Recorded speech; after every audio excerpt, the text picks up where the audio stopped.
What's up? I'm Cato, hello.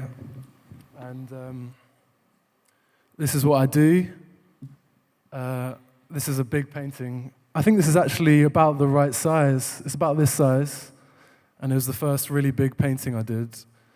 All of the parts of this are individually painted and then cut out from unstretched canvas and then stuck onto big canvas.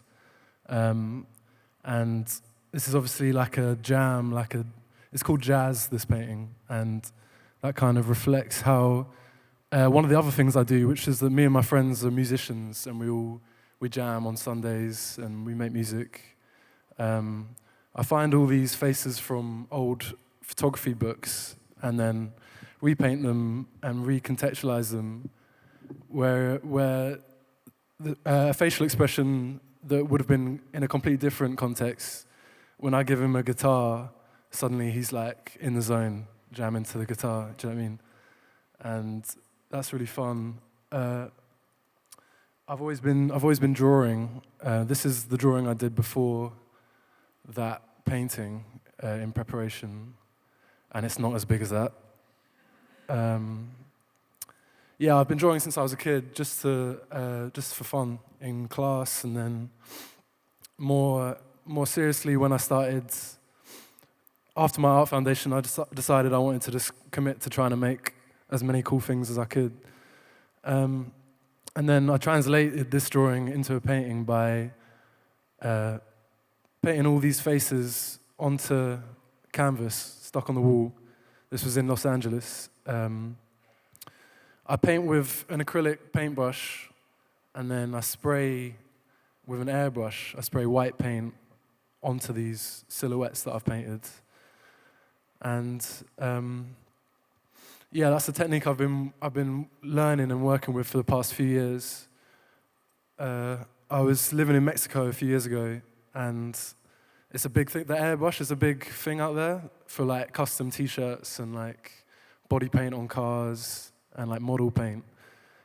It just sprays out this vapor of paint so that you can create really, really soft images. And I was always looking for a way to do a face, to paint a face or in an interesting way. And this was like the quickest and funnest way to create this immediate contrast of light and dark.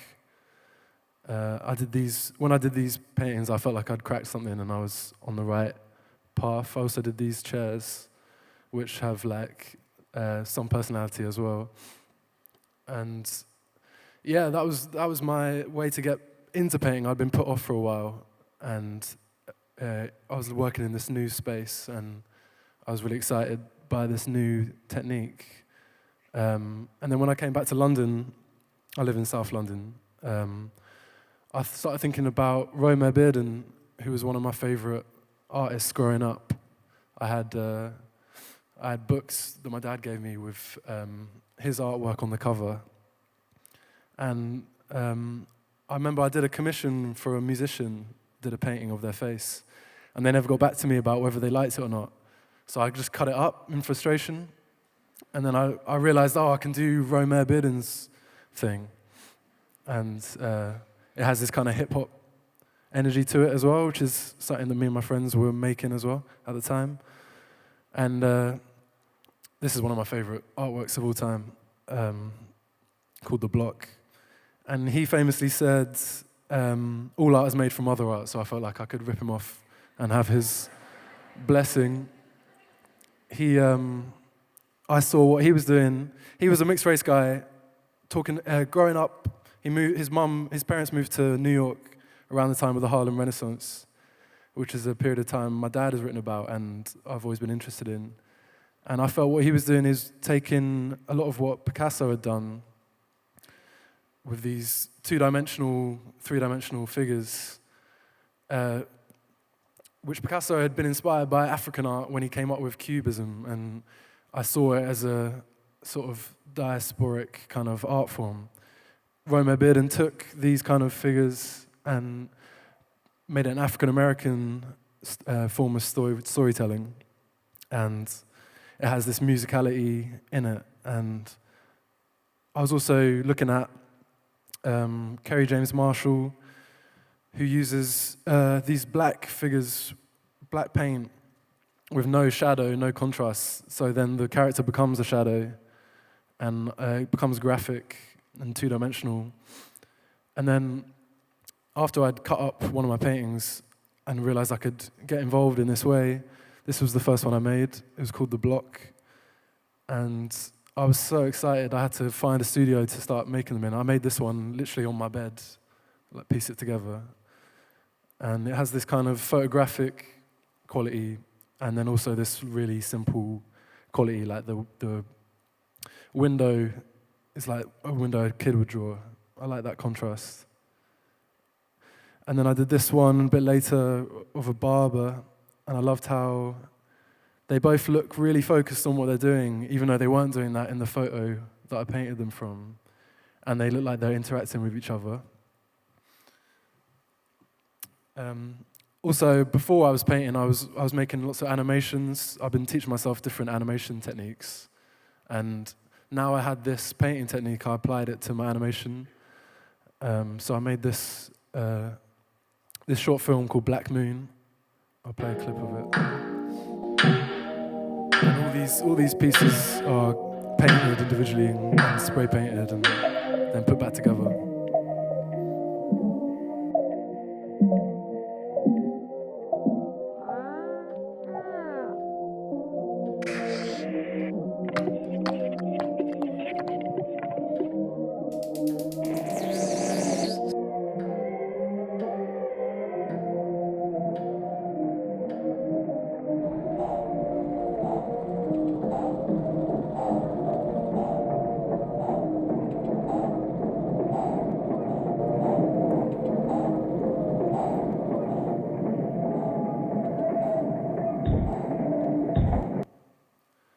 And thank you. So I got invited like a year and a half ago to this residency in LA, and that was my first time I got to experiment with really big canvases. This guy called Danny First invited me, and by the end of it, this is the last painting I made on that residency, and I was thinking about storytelling in a sort of family sense, and there were some songs that I was listening to that made me want to dive into relationship ideas, and then I started using more color in my work as well. And then later I did a show in New York. I had a residency there as well. I made these two, as well as 3 other paintings. I found like photo archives in New York where I was able to see photographs from the Harlem Renaissance by some of my favorite photographers. The figures on the left were taken from archives and then painted. And then the figures on the right, I'd photographed myself with a Polaroid. My sister Maya and her partner Dominic had helped me take some photographs. And I thought it was fun just to put these characters together who had never met each other, potentially, and make them have this sort of theatrical dynamic between them. This is one I made in London in my studio. Thinking about family dynamics again. Also thinking about furniture and different parts of design that I love and how I could include them in these worlds I was building. And this is one of my most recent paintings. I was looking at a lot of Renaissance art, and then I found photos from the Harlem Renaissance and combined those kind of moments into kind of a normal living room scenario. Thinking about my own sort of mortality and faith and stuff like that. And yeah, that's basically what I've been doing recently. I like to just make things, so this is where I found myself. And last year I saw the big Philip Guston show in the Tate, and they put a quote from him at the start, which was saying, the only thing worth learning for an artist is the ability to change. And that stuck with me. So now I'm trying to find new ways to express ideas in different mediums. And I got a show on February 13th in Camberwell at Sim Smith Gallery called All Those Nickel Wishes Cast as Spells. So if you come there, you'll see the next iteration of what I've been doing. Thank you.